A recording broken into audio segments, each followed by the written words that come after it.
All right, Shalom. First and foremost, all thanks and praises unto our power, Yahweh, Bahasham, Yahweh Shai, Bahasham Wawakakwadash. Peace, blessings, much respect to the elders and the apostles of Great Millstone, on down to the rest of the elders who rule well within Israel. Salutations to the hopeful elect throughout the four corners of this whole entire earth, no matter where, whom they may be, or what they may look like, pushing out this purified truth to the rest of the church who believe as well. You men who may not be teachers or prophets, you women, sons and daughters also. And the water to Yahweh Shai, because without him enduring and going to that cross for the nation of Israel and the nation of Israel alone, none of this would even be possible whatsoever. This is Hebrews chapter 4 and verse 2. I'll read verse 1. Let us therefore fear, lest a promise being left us of entering into his rest, any of you should seem to come short of. For unto us was the gospel preached, as well as unto them. But the word preached did not profit them, not being mixed with faith in them that heard it. The beautiful thing is, those of us who are believers, when we heard this gospel, it actually profited us. Most people, when they hear this gospel, they don't have faith. So it does not profit them whatsoever because it's not about them. Now, for those who may reject this word at first, if they're of the elect, eventually the Lord is going to bring them into this truth. One way or another, they're going to come into this truth. But the majority of our people, when they hear this gospel, they reject it because they weren't given such a gift, which is the gift of faith. Let's read Hebrews 4 and 2 again. Hebrews chapter 4 and verse 2. For unto us was the gospel preached, as well as unto them. But the word preached did not profit them, not being mixed with faith in them that heard it. So when you hear this truth, if you don't have such a gift as faith, it's not going to mean anything to you. And that's really not our problem. Ephesians chapter 2 and verse 8.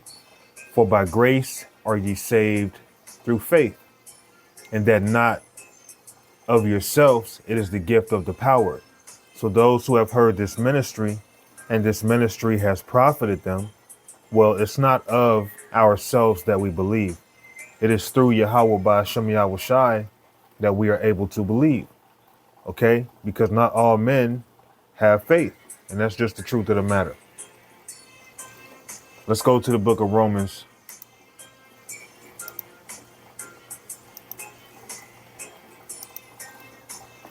This is Romans chapter 10 and verse 13. For whosoever shall call upon the name of the Lord shall be saved. How then shall they call on him in whom they have not believed? And how shall they believe in him of whom they have not heard?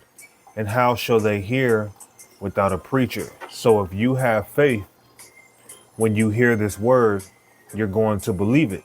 If you don't have faith, when you hear this word, you're not going to believe it. It's not going to be profitable unto you. You're going to trample it under your feet.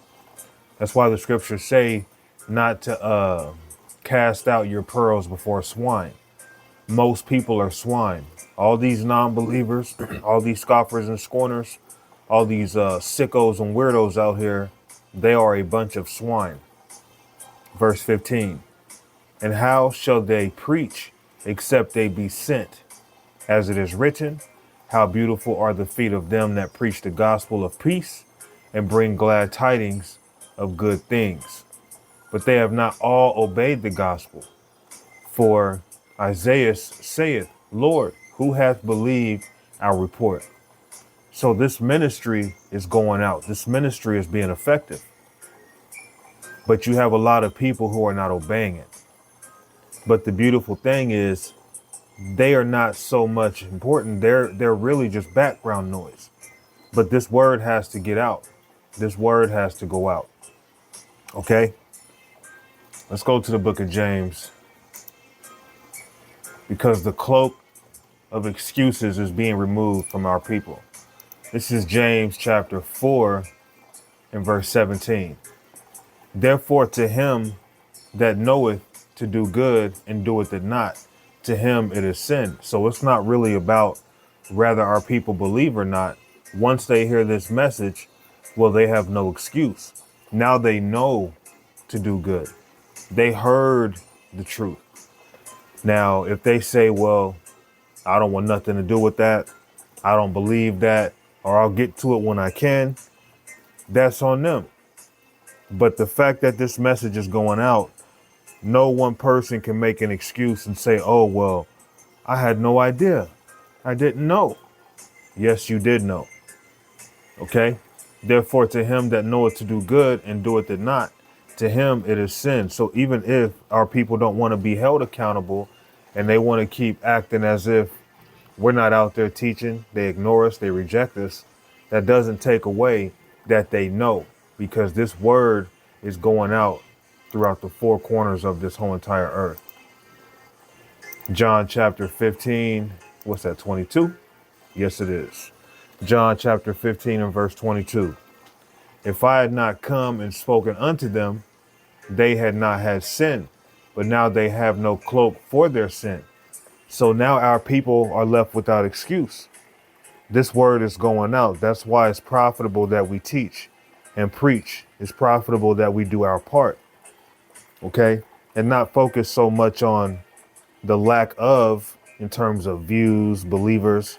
Okay. Those who you have in your corner. More importantly, the fact that we're doing what the Lord asked of us, and the accountability is rapidly rising throughout the earth, because now this truth is being heard by the masses. And if our people don't have faith, and if they don't believe, it doesn't change anything. It does not change one thing. Let's touch on the book of Romans chapter 3 and verse 3.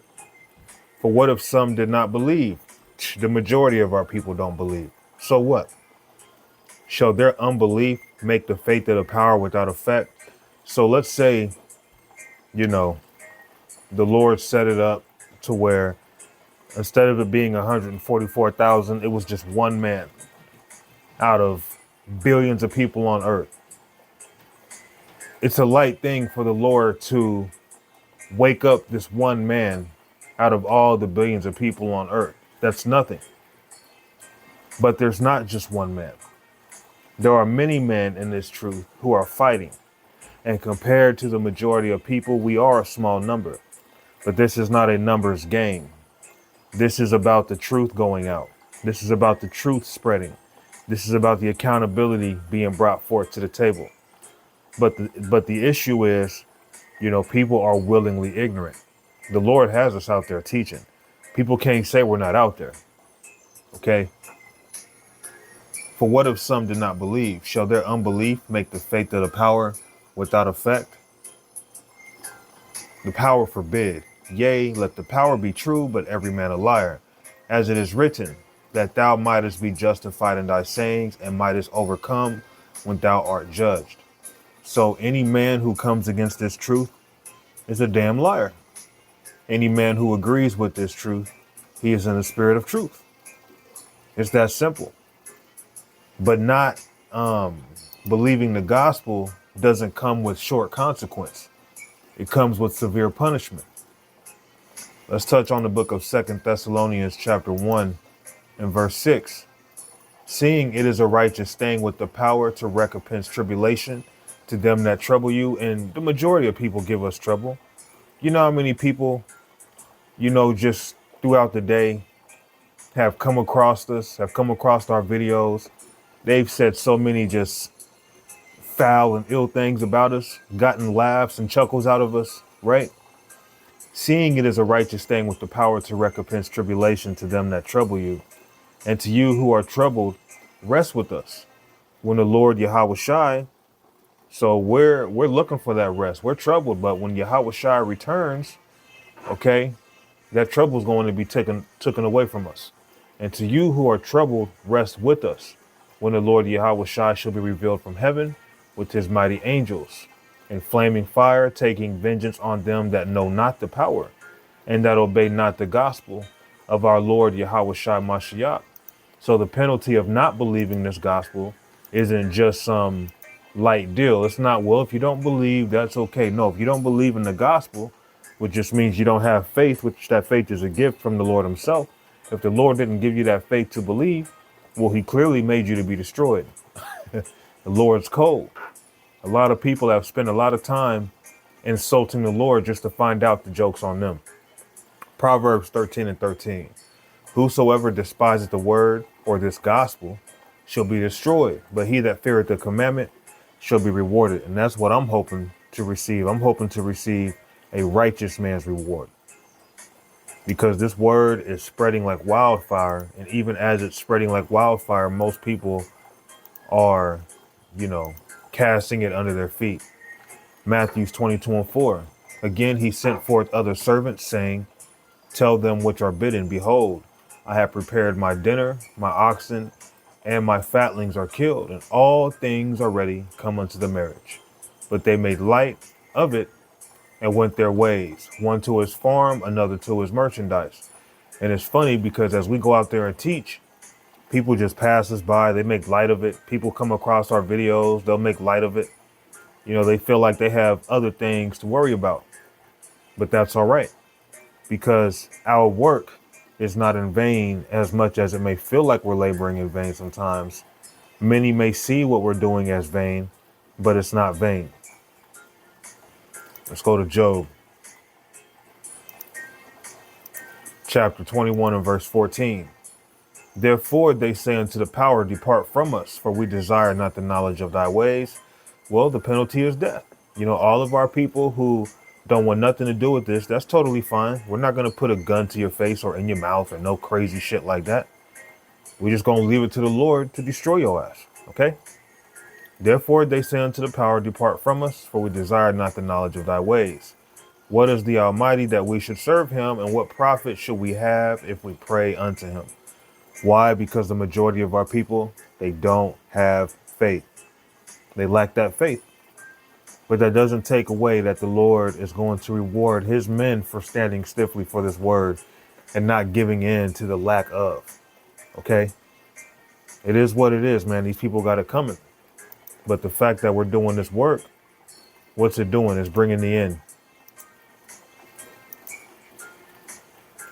Matthew 24:14. And this gospel of the kingdom shall be preached in all the world for a witness unto all nations, and then shall the end come. And that's why we're at the end. And the end is shown, it's being made manifest. Clearly, even non-believers can see that something's different. So I'm going ahead and wrap it up and give all thanks and praises unto our power, Yahweh, Bahasham, Yahweh Shai, Bahasham, Warakak Wadash. Shalom.